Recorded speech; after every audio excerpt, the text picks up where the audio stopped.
आई file? File? कैसी file? अरे हाँ, वो फाइल। अब देखो ना, वो फाइल देने गया और काम गले पड़ गया। अजीब घनचक्कर है अपना ये अफसर भी। अब मैंने उसे समझाया भी कि मेरी पत्नी घर पर अकेली है, सारी रात मेरा इंतजार कर रही होगी, परेशान हो रही होगी बेचारी। सच? हाँ, अब बिल्कुल सच है।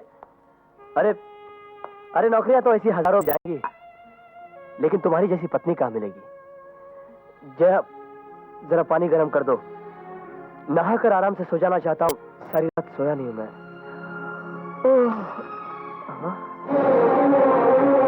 मिस्टर अमर, ये रहे तुम्हारे दिए हुए गहने और ये रही घर की चाबियां। मैं जा रही हूँ। जा रही हो? तुम्हारी अकल तो ठिकाने पर है? ऐसी छोटी छोटी बातों पर कोई घर छोड़ के जाता है क्या? अगर मेरी जान भी चली जाए तो वो भी तुम्हारे लिए छोटी ही बात होगी। जया, जया, मैंने कह दिया ना कि आगे से अफसर तो क्या, उसका बाप भी अगर मुझे बुलाएगा ना तो मैं नहीं जाऊंगा, ठीक है? अगर तुम सचमुच अफसर से मिलने गए होते तो एक रात तो क्या, मैं 100 रातें इसी तरह तुम्हारे इंतजार में बिता देती। लेकिन अफसोस, तुम अफसर का बहाना करके मुन्नी से मिलने गए थे। लगता है उस धर्मचंद ने तुम्हारे खोल दिया है। जहर तो तुमने मेरी जिंदगी में घोला है, मुझे धोखा देके। अपनी गलती पे शर्मिंदा होना तो दूर की बात है, उल्टा धर्मचंद जी को कसूरवार बना रहे हो। उन्होंने तो एक अच्छे और नेक पड़ोसी होने का फर्ज निभाया है, लेकिन तुम एक पति का फर्ज भूल चुके हो। मैं पति का फर्ज भूल गया हूं कि तुम्हें पत्नी का कर्तव्य याद नहीं रहा। तुम्हें तो बस वही याद है जो सेठ धर्मचंद पड़ा गया है। खुद तो गुनाहों के दलदल में धंसते चले जा रहे हो। जो शरीफ और इज्जतदार है उन पे कीचड़ उछाल रहे हो। दौलत कमाकर इज्जत तो बना ली है उसने, लेकिन शराफत किसी बाजार में नहीं बिकती जया।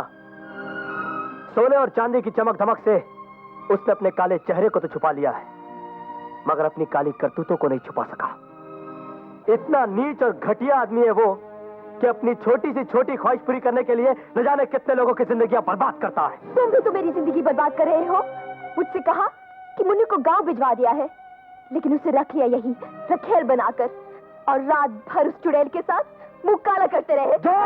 मिस्टर अमर, हाथ मेरा भी उठ सकता है, लेकिन मैं अपने संस्कार को तोड़ूंगी नहीं। हो, संस्कार? हा? लगता है तुमने सिर्फ संस्कार का नाम सुना है, उसका मतलब तुम्हें मालूम नहीं। तुम्हें संस्कार नहीं, तुम्हें गरूर और अहंकार भरा हुआ है। औरत का संस्कार होता है कि उसके पति की मान मर्यादा की रक्षा करे, उसकी इज्जत को बढ़ाए। लेकिन तुम भरे बाजार में पति की इज्जत को मिट्टी में मिला देने वाली औरतों में से हो। तुम्हें पति से मुकाबला करने की हिम्मत तो है, मगर सच्चाई को असलियत समझकर उसे हंसकर गले लगाने की हिम्मत नहीं है। तुम जैसी औरतों को प्यार प्यार सा नहीं, स्वार्थ सा नजर आता है। अभिमान मौका परस्ती है तुम्हारी नजरों में, और दिल में छुपा हुआ प्यार धोखा। ओके, ऑलराइट, मैं तुम्हारे सामने सफाई पेश नहीं करूंगा। तुम्हें मुझ पर विश्वास हो या ना हो, यह तुम्हारी किस्मत। अगर तुम रुक जाओ तो वो तुम्हारे लिए अच्छा है, और फिर भी जाना चाहो तो मैं तुम्हें रोकूंगा नहीं। मिस्टर अमर, मैं उन औरतों में से नहीं हूं जो मर्दों की ठोकरों पे जिंदगी गुजार देती है। To hell with in your bloody house, मैं जा रही हूं। जया बहन, गुस्सा थूक दो और भूल जाओ हर बात को। पति रोगी हो या भोगी हो, योगी हो या ढोंगी हो, पत्नी का फर्ज है कि पति के साथ जिए और पति के साथ मरे। अथर्ववेद के 18वें नहीं 6ठे अध्याय के 16वें श्लोक में इस बात का जिक्र है। धर्मचंद जी, किसी का झूठा खाना खाना जया के बस की बात नहीं है। ठहरो जया बहन, तुम मत जाओ। अमर इसे जाने से रोक लो और अपने हरे भरे घर को बर्बाद होने से बचा लो। Shut up. अमर, मैं तुम्हारे पांव पड़ता हूं, जिद मत करो। धर्मचंद जी, पैरों पे गिरकर इस घर को फिर से बसाने की कोशिश मत कीजिए। ये घर नहीं, अब नर्क है मेरे लिए। जया बहन, जरा ठंडे दिमाग से अमर के बारे में सोचो, तो फिर ये भी तुम्हारे बारे में सोचेगा। अगर तुम एक दूसरे का ख्याल रखोगे तो मेरे मन को बहुत खुशी होगी। वैसे अगर तुम चाहो तो तब तक मेरे घर जाकर रह सकती हो। तुम्हें कसम है, जाओ, जाकर मेरे घर पर रहो। अरे जाओ ना, सोच क्या रही हो? That is Dharmchand. गलती अमर की है, लेकिन कसूरवार वो तुम्हें ठहराएगा। सुखी घर को बिगाड़ने का इल्जाम भी इस पर लगाएगा। इसलिए अभी तुम्हें घर छोड़कर नहीं जाना चाहिए। दुनिया वाले क्या कहेंगे? आपका मतलब है कि मैं अपने मन को मारकर दुनिया के डर की वजह से उसके साथ रहूं? पत्नी बनकर ना सही, लेकिन एक अजनबी बनकर तो रह सकती हो ना उस घर में। नहीं, अभी उसकी शक्ल भी देखना नहीं चाहती। 7 दिन के लिए रहने को कह रहा हूँ, कोई जिंदगी भर के लिए तो नहीं। 7 दिन के बाद तुम दिल्ली चली जाना। मैं आज ही अपने उस दोस्त रामदयाल को खत लिखता हूँ, वो तुम्हारी नौकरी पक्की कर देगा और तुम्हारे रहने का इंतजाम भी कर देगा। ओके, अब तुम ये चाय पियो।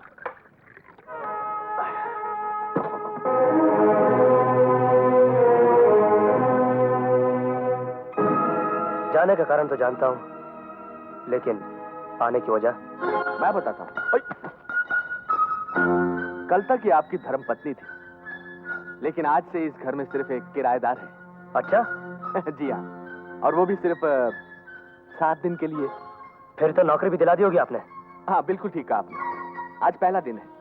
आज से ठीक 7 दिन बाद आपकी पत्नी सॉरी जया बहन दिल्ली में नौकरी करती होंगी। जया बहन, अब तुम अंदर जाकर अपना काम देखो।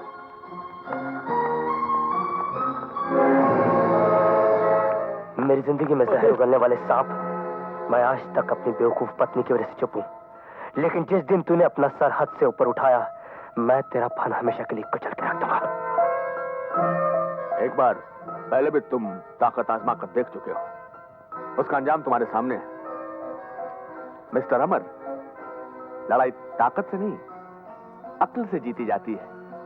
अथर्ववेद के 18वें अध्याय के 18वें श्लोक में इस बात का जिक्र है। एक ही छत के नीचे एक साथ रहने वाले अलग हो सकते हैं, लेकिन एक ही घर में अलग अलग रहने वाले कभी एक साथ नहीं हो सकते। जब पत्नी ही पति की बुराई करेगी, तो दुनिया आंख बंद करके उसका विश्वास कर लेगी और तुम्हारी बदनामी होगी। ये होगी तुम्हारी पोजीशन। तुम्हारी बदनामी होगी तो मेरा नाम होगा, ये होगी मेरी पोजीशन। बाकी मैं ठीक 7 दिन के बाद फाइनल सेटलमेंट कर लूंगा। हाँ। Get out.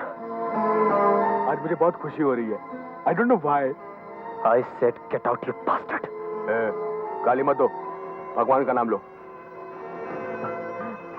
कल मेरे घर पर गणपति की स्थापना है, तुम जया को लेकर आ जाओ, शायद तुम्हारा भी उद्धार हो जाए। तेरे जैसा कमीना आदमी तो भगवान के सामने भी सच नहीं बोलता होगा। जिंदगी को तो बांट कर जी ना सके, कम से कम दूध तो बांट ले।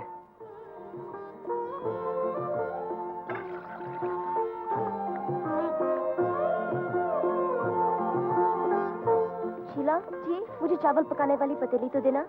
वो तो सब पहले से लेके चले गए हैं। बीबी जी, आप माँ बनने वाली हैं क्या, जो साहब खाना पकाने का काम संभाले हुए हैं? तू अपना मुंह बंद रख और अपना काम कर। हाँ, ये क्या बीबी जी, मैंने तो एक बात कही थी और आप नाराज हो गई। जब मैं माँ बनने वाली थी तो मेरा पति मेरे पाँव दबाता था। जब पत्नी माँ बनने वाली हो और पति उसकी अच्छी तरह से देखभाल करे तो सुंदर सा लड़का पैदा होता है। मत। चलो जल्दी करो, चलो। क्या जमाना आ गया है। एक वक्त ये था कि वेश्या वेश्या लगा करती थी, लेकिन आजकल ये भी शरीफ घरेलू औरतों की तरह लगने लगी है। इसलिए तो हम गलतफहमी का शिकार हो जाते हैं। चलो जल्दी जल्दी चढ़ो। हेडमास्टर की बेटी, क्या आजकल किसी दूसरे शहर में धंधा कर रही हो? हाँ। अरे तुम यहाँ, क्या हुआ? क्या बताऊँ बहन जी, मेरी सहेली ने यहाँ मुझे नौकरी के लिए बुलाया था और ये लोग मुझे गलत समझकर ले जा रहे हैं। नहीं नहीं, रो मत। मगर मैं ऐसी वैसी लड़की नहीं हूँ। मुझे मालूम है, मैं आपके बारे में जानती हूँ। आप लोग इतना भी नहीं पहचान सकते कि मैं शरीफ औरत कौन है और बदचलन कौन सी। ये शरीफ लड़की धर्मचंद जी के हेडमास्टर की बेटी है। आओ बहन। ठहरिए, पहले ये बताइए आप कौन है? मैं कौन हूँ? इससे आपको क्या मतलब? आप इसे सीधी तरह छोड़ दीजिए, नहीं तो मैं। मुंह क्या देख रहा है, चल इसे भी वैन में डाल। धंधा करने वाली की तरफदारी धंधा करने वाली ही कर सकती है, कोई शरीफ लड़की नहीं। चलो। अरे रे, ये क्या कर रहे हो? आखिर आप लोगों ने मुझे समझ क्या रखा है? वही जो तुम हो। एक शादीशुदा औरत के साथ ये सुलूक? छोड़ो मुझे। शादीशुदा? तो पहले क्यों नहीं बताया आपने? क्या नाम है आपके पति का? पति होता तो बताती, पति नहीं तो कहाँ से नाम बताएगी। चल चलो, चल, चलो। अरे रे, चल, ये क्या बैठो, कर रहे हैं आप लोग? एक्सक्यूज मी इंस्पेक्टर साहब, आप लोगों को अच्छे बुरे की तमीज है कि नहीं? छोड़ दीजिए इसे। She is my wife. क्या सबूत है आपके पास? इज्जतदार और बाजारू औरत में सिर्फ एक ही फर्क होता है, सुहाग की निशानी मंगलसूत्र। मंगलसूत्र तो आजकल किलो के भाव से बाजार में मिलते हैं। जरा नजर उठा के देखिए, इन सबके गले में मंगलसूत्र पड़े हुए हैं। क्या ये सारी औरतें शरीफ और इज्जतदार हैं? निहायत ही सर फिर एक किस्म के इंस्पेक्टर है आप। ये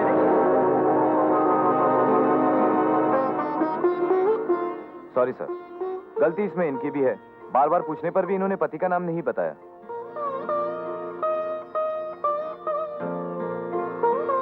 कैसे बताती? आपको मालूम होना चाहिए, कोई भी हिंदुस्तानी औरत अपने पति का नाम अपनी जबान पर नहीं लाती। I am so sorry. आइए बहन जी, आइए। मैं बहुत शर्मिंदा हूँ। I am really very sorry. It's all right. Nice meeting you sir.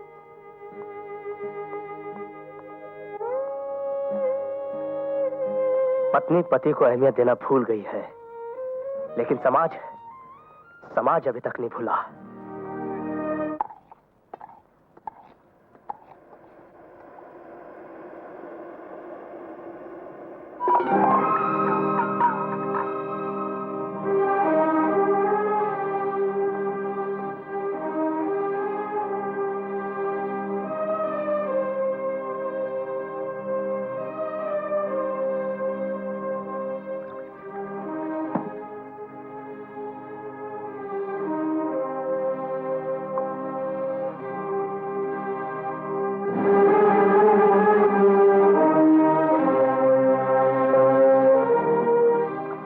अरे जल्दी करो जया, भूख से मर गया मैं। ला रही हूँ बाबा।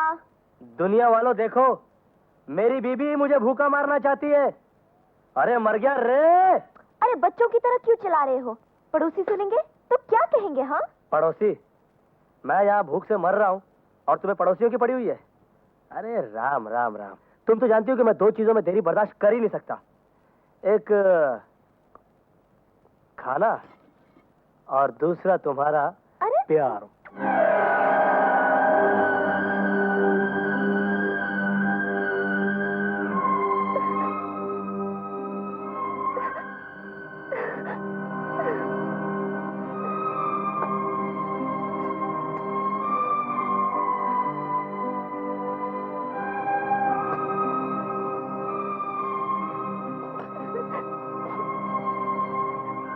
साहब जल्दी चलिए। क्यों, क्या बात है? मुन्नी ऑफिस में आई थी, आपसे मिलना चाहती है। पता नहीं क्या गड़बड़ है, मैंने उसे समझाकर घर भिजवा दिया है। चलो।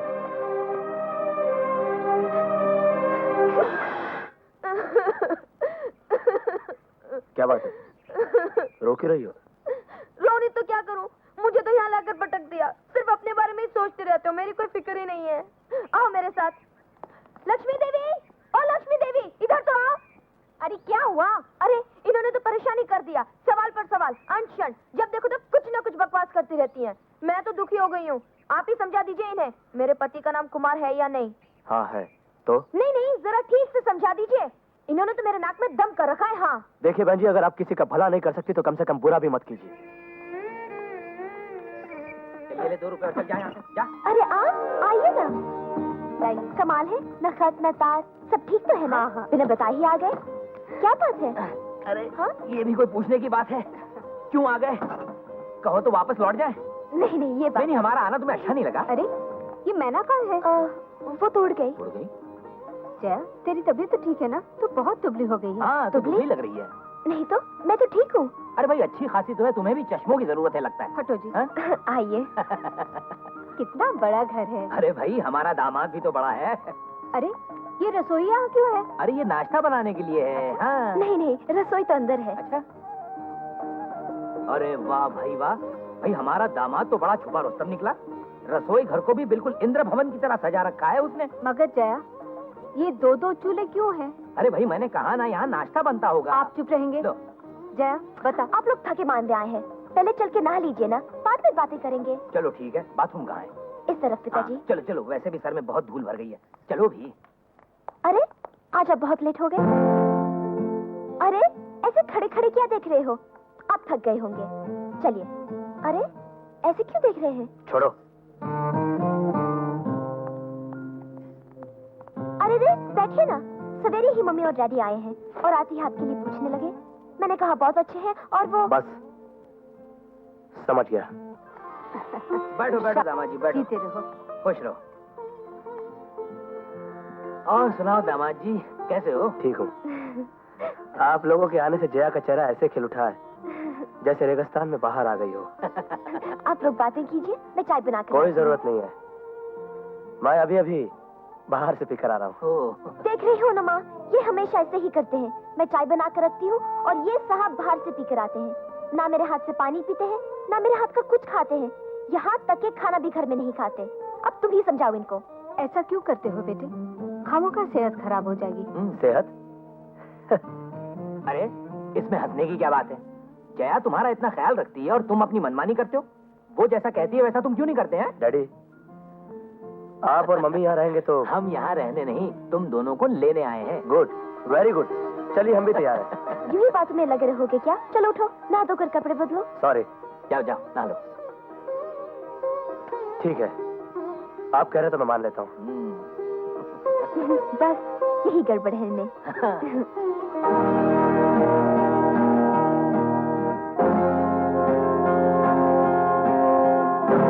मैडम जरा मेरे जूते उतारिए। अरे जया, मेरे जूते उतारो। हाँ हाँ उतारती हूँ। आज शाम को अपनी वो काली वाली जरी की साड़ी पहनना। जया, तूने सुना मैंने क्या कहा? हाँ हाँ, कौन सी साड़ी पहनूं? अरे वही काली वाली साड़ी जो तुम्हारी मम्मी ने तुम्हारे लिए गांव से भेजी थी। तुम उस साड़ी में बहुत खूबसूरत लगती हो जया। जानती हूँ। और आज शाम को हम दोनों एग्जीबिशन पर भी जाएंगे। हाँ हाँ जरूर जाएंगे। और उसके बाद रात को होटल अजंता में खाना भी खाएंगे। जैसी तुम्हारी मर्जी। और आज रात को हम दोनों एक दूसरे के साथ एक ही बिस्तर पर सोएंगे। ये गुरु भरा प्यारो ज्यादा मत जताओ। मैं तुम्हारी हाँ में हाँ इसलिए मिला रही हूँ कि मेरे माँ बाप को मेरी हालत पर अफसोस ना हो। और यही वजह है कि मैं अपने स्वाभिमान का गला घोंटकर तुम्हारे साथ ये नाटक कर रही हूँ। तुम्हारा भी फर्ज बनता है कि तुम मेरे साथ इंसानियत से पेश आओ। और जब तक वो लोग यहाँ हैं, तब तक मेरी मदद करो।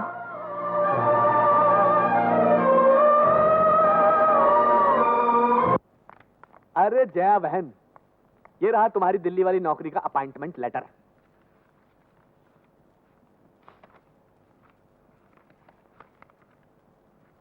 Thank you Dharmchand ji. Pleasure is mine Jaya बहन। मिस्टर अमर, 2 या 3 दिन के अंदर तुम्हारी बीवी तुमको छोड़कर दिल्ली जा रही है।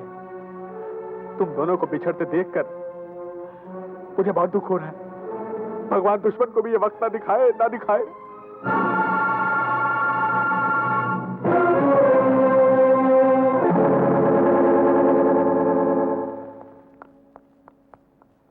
धर्मचंद जी देखिए, मुझे बहुत डर लग रहा है। मैं अपने पिताजी को कैसे समझाऊंगी? जया बहन, जहां इतना किया वहां वो भी कर लेंगे। कहाँ है श्रीवास्तव जी? श्रीवास्तव जी ऊपर है। ऊपर। नमस्कार। हैं? नमस्कार श्रीवास्तव जी। नमस्कार। आप मेरा नाम धर्मचंद है। मैं अमर और जया का पड़ोसी हूँ। बैठिए। शुक्रिया। जया आपकी तारीफ कर चुकी है। आप तो बिल्कुल महात्मा गौतम बुद्ध हैं। ये तो उनका बड़प्पन है, वरना मैं किस लायक हूँ? सही बात है। मेरा मतलब है आप अपने आप को तुच्छ समझते हैं, यही तो आपकी महानता है। नमस्ते भाभी जी। नमस्ते। कैसी हैं आप? ठीक हो? अच्छा। ये वही है अपनी बेटी के पड़ोसी। नमस्ते।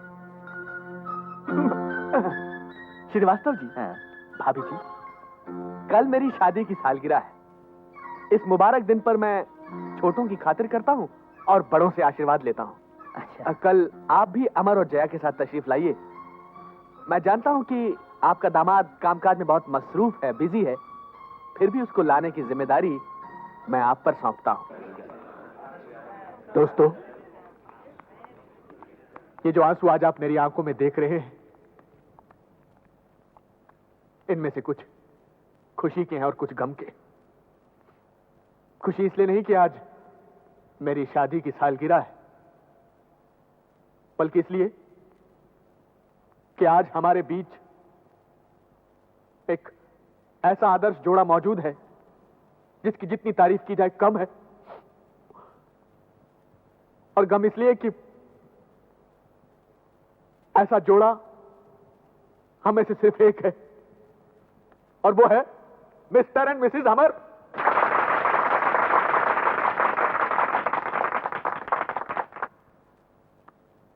अब मैं अमर साहब से गुजारिश करूंगा कि वो अपनी खुशहाल वैवाहिक जिंदगी का राज हम सबको बताएं। मिस्टर अमर।